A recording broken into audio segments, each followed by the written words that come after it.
ከራስ ጋር እንዴት እንግባባ? ሰላም ጤና ይስጥልኝ የቻናላችን ቤተሰቦች። ዛሬ አንድ ጥያቄ ልጠይቃችሁ። ከሰው ጋር ተጣልታችሁ ታውቃላችሁ? ምናልባት ከጓደኛችሁ፣ ከቤተሰባችሁ አባል ወይም ደግሞ ከፍቅረኛችሁ ጋር። ከሰው ጋር ስትጣሉ መራቅ ትችላላችሁ።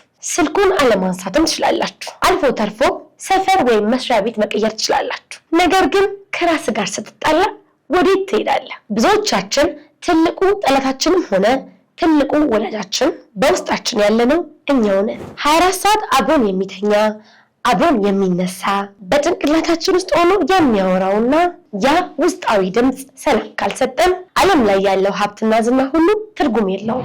ዛሬ ከራሳችሁ ጋር የምታደርጉትን ጦርነት አቁማችሁ እንዴት ሰላም መፍጠር እንደምትችሉ 7 ተግባራዊ መፍትሄዎችን እናያለን። እስከ መጨረሻው አብራችሁ ይቆዩ።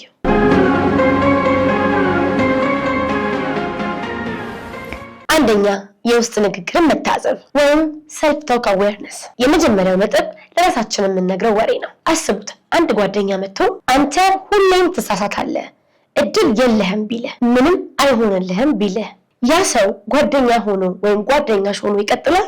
በፍጹም።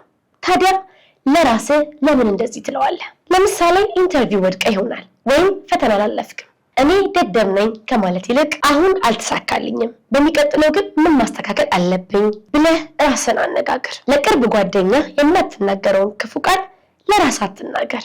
ሁለተኛ፣ ስሜትን አለመታገል ወይም don't fight the feeling። ወጣቶች ስንሆን ብዙ ጊዜ ጠንካራ መሆን አለብኝ በሚል ስሜታችንን እንጨቁነዋለን። ስሜት እንደ ባህር ማዕበል ነው። ካልታገልከው ይመጣና ያልፋል። ለምሳሌ ጓደኞች የሆነ ቦታ ሲሄዱ አንተን ባይጠሩና ቅር ቢልህ ለምን ቅር አለኝ ደካማ ነኝ ማለት ነው ብለህ ራስን አትውቀስ። ይልቅስ አሁን ብቸኝነት ተሰምቶኛል ምክንያቱም መገለል ስለማልወድ ነው ብለህ እውቅና ስጠው። ስሜት እውቅና ሲያገኝ እንደ ጩኸት ዝም ይላል። ሶስተኛ፣ ጥፋተኛ ከመሆን ተማሪ መሆን። ጥፋተኝነት ያለፈ ታሪክ ውስጥ ያስረናል፣ ኃላፊነት ግን ለወደፊት ያዘጋጀናል። ለምሳሌ በወጣትነት ገንዘብ አባክነህ ይሆናል። ምን አይነት ከንቱ ሰው ነበርክ ብለህ ራስን እየገረፍክ ከመኖር ገንዘብ አያያዝ ላይ ችግር ነበረብኝ፣ አሁን ግን ቁጠባ መጀመር አለብኝ ወደሚል ተግባር ተቀየረ። ስህተትን እንደ ውድ ትምህርት ቤት ተመልከተው። አራተኛ፣ እሴቶችን መለየት ወይም ኮር ቫሊዩስ።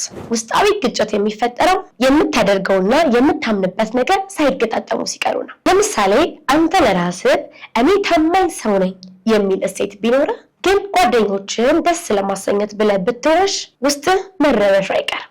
ሰላም የምታገኘው እኔ ማነኝ፣ ምንስ አምናለሁ የሚለውን ለይተህ ስታውቅና በዛ መንገድ ስትኖር ብቻ ነው። አምስተኛ፣ ለምን ጥያቄን አጥብቆ መጠየቅ። ውስጥህ ሲረበሽ እንደ ሕፃን ልጅ ለምን ብለህ ጠይቅ። ዛሬ ተበሳጭተሃል እንበል። ለምን ተበሳጨው? ምክንያቱም ጓደኛዬ ስልኬን አላነሳም። ለምን እንዲህ ተሰማኝ? ምክንያቱም በራስ መተማመኔ ዝቅተኛ ስለሆነ። ዋናውን ስር ስታገኘው ግጭቱ ይቆማል። ስድስተኛ፣ ራስን ይቅር ማለት ወይም ሰልፍ ፎርጊቭነስ። ብዙዎቻችን የትናንት ማንነታችን ተሸክመን ዛሬን እንሮጣለን። ይህ ደግሞ በጣም ያደክማል። ከ2 ዓመት በፊት የነበረ እውቀትና የዛሬው እውቀት እኩል አይደለም። ያኔ የተሳሳትከው ከነበረ አቅም ጋር የተሻለ መስሎ ስለነበረ ነው። ዛሬ አዲስ ሰው ነህ። ያንን የትናንት ትንሹን አንተን እቅፍ አድርገህ ይቅር በለው። ሰባተኛ፣ ጸጥታን መለማመድ ወይንም the power of silence። በዚህ በሶሻል ሚዲያ ዘመን ከራሳችን ጋር የምንሆንበት ጊዜ የለም ወይንም ካለም በጣም ትንሽ ነው። ስልክ ላይ ኖቲፊኬሽን ሲበዛ እንደሚጨናነቀው ሁሉ አእምሮህም ከብዙ ወከባ እረፍት ይፈልጋል። በቀን 10 ደቂቃ ብቻ ስልክን አጥፍተህ በጸጥታ ውስጥ ተቀመጥ። መጀመሪያ ላይ ሀሳቦች ሊረብሹ ይችላሉ፣ ነገር ግን ቆየት ሲል የውስጥ ድምጽ በግልጽ መሰማት ይጀምራል። እንግዲህ የዛሬው መልእክቴ አንድ ነው። በዚህ ምድር ላይ ረጅም ጊዜ የምታሳልፈው ከማንም ጋር ሳይሆን ከራስ ጋር ነው። ከራስ ጋር ሰላም ከሆንክ በዓለም ላይ ያለ ምንም ነገር ሊያወርድህ አይችልም። ራሳችሁን እንደ ጥላት ሳይሆን እንደ ምርጥ ጓደኛ ተመልከቱት። ስትሳሳቱ ይቅር በሉት፣ ስትደክሙ በርታ በሉት፣ ስታዝኑም ደግሞ አጽናኑት። እናንተስ ከራሳችሁ ጋር በነበረ ግጭት የተማራችሁ ትልቁ ነገር ምንድን ነው? ኮሜንት ላይ እንወያይ። ይሄ ቪዲዮ ጠቃሚ ሆኖ ካገኛችሁት ለጓደኞቻችሁ ሼር አድርጉት። ላይክ ማድረጋችሁ ደግሞ ቪዲዮ ለብዙ ሰው እንዲዳረስ ይረዳል። ለቻናሉ አዲስ ከሆናችሁ ሰብስክራይብ በማድረግ የቤተሰብ አባል ይሁኑ። በቀጣይ ቪዲዮ እስከምንገናኝ ከራሳችሁ ጋር በሰላምና በፍቅር ቆዩ። ሰላም ሁኑ።